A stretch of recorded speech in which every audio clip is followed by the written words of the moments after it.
இங்கே வெஸ்டர்ன் மீடியாவை பார்த்துட்டு நிறையா இன்ஃப்ளூயன்ஸ் ஆகிறாங்க. இந்தியன் மீடியாவுக்குமே வந்து வெஸ்டர்ன் மீடியா என்ன சொல்லுதோ அதை தான் வந்து போடுறாங்களே வெளியே இங்கே ரியல் சுச்சுவேஷன் என்னென்னு தெரியறதில்ல. இங்கே ரியலாகவே நிமோனியா, ஆஸ்மா பேஷண்ட்ஸ் இப்போ அதிகமாக ஆகிறதுக்கு காரணம் என்னென்னா இந்த கிளைமேட்டு தான். இப்போ பார்த்தீங்கன்னா நான் இருக்கிற சிட்டிலேயே பார்த்தீங்கன்னா 0 டிகிரி போகுது. ஸோ இந்த கிளைமேட்டில் டிசம்பர் ஜனவரியில் இப்போன்னு இல்லை, நான் வந்து 2013 சைனாவில் இருக்கேன்.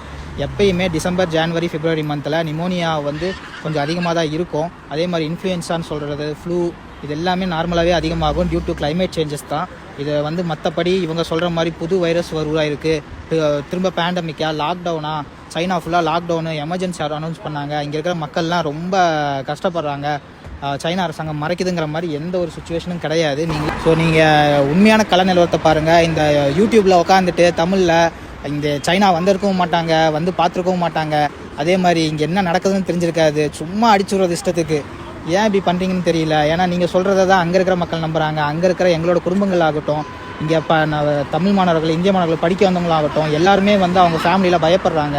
நீங்கள் அங்கே போடுற தேவையில்லாத தகவல் கொடுக்குறதும், அதே மாதிரி யூடியூப் கிடச்சிருச்சு நம்ம தான் பெரிய இது அப்படின்னு நினச்சிட்டு போடுற வீடியோஸை நம்பி அவ்வளோ எங்களோட ஃபேமிலிஸும் பயப்படுறாங்க.